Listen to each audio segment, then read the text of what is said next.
Hey guys, this is Thrifty Thursday number 2, and I've got a Dollar Tree haul. I have a little bit of makeup and a whole bunch of nail stuff. So first off, I found these Kiss gel strips. They are actually, I think, called gel dress strips. These are the designs that I found in my stores, although I think that there were about 12 going around. And this is the one that I tried first just to see how I liked it. They held up pretty well, but they have some pros and some cons. So on the pro side, there are 40 strips in each package, which is just about double what any other brand would offer, so that's great. They're very easily removable. You know, you just peel them off, so that's great. No like soak off method or anything like that. You can use them a couple different ways, so either you could use a regular top coat and get about a week of wear, or you could use a gel top coat and a UV lamp and get about 2 weeks of wear. So those are all great things, but getting them on your nail is a big pain because they're much, much thicker than other strips.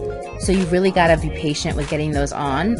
And once you do, they'll last a nice amount of time for you. So you'll see that some of these have full coverage strips and then French manicure tips. And then some of them have full coverage strips and these decals.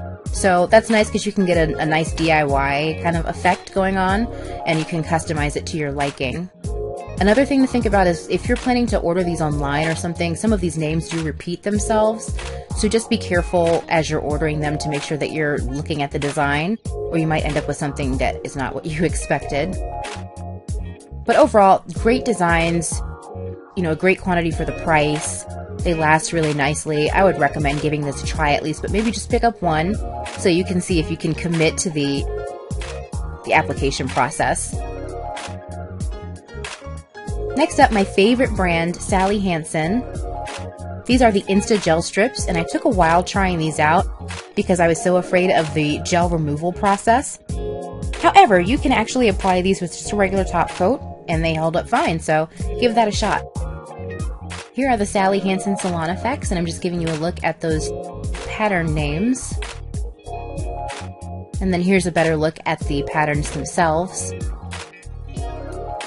I love these, and they're just a dream to work with, so I highly recommend, if you're on the fence, pick some up and give them a try. So I found some nail polishes as well from a variety of different brands. I'm slowing this down so you can see the names. These are LA Colors polishes, and I got 2 kind of chunky glitter top coats and 2 oranges. One was kind of a summery orange, and the other one was more like Harvest Spectrum. So I did some swatches. That's 1 coat on the left, 2 on the right.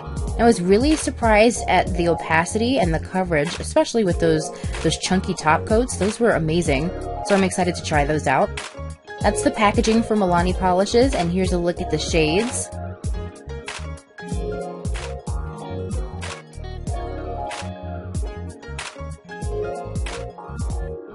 And here's a better look at those.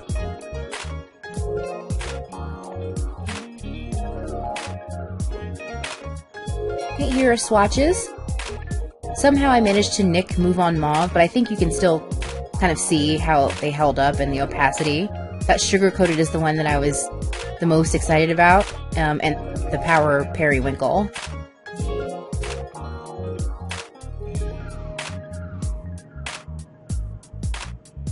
So this is the packaging for the Revlon Top Speed.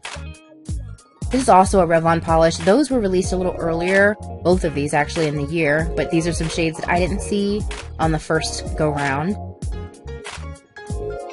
So that was a look at the shade names, and then here's a close-up of the shades themselves. I was really excited about that kind of nudie, dusty pink color there called Cheers.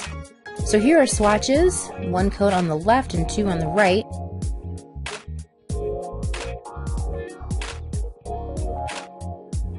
Okay, these are Maybelline Color Show nail polishes, and these 2 are from the same collection. It looks like the other 2 are also from the same collection, you know, as each other.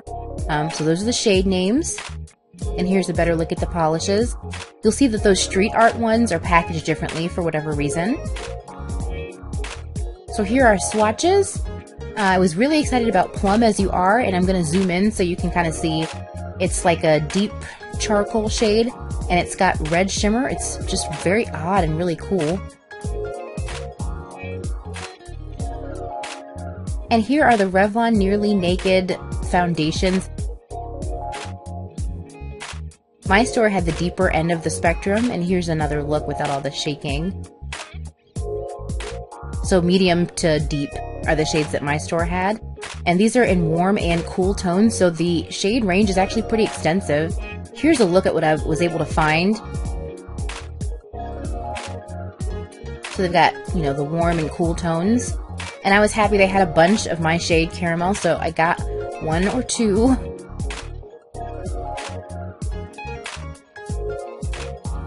Thanks so much for watching, guys. Please rate, comment, and subscribe. And don't forget to check out my Instagram, Glossary of Tags.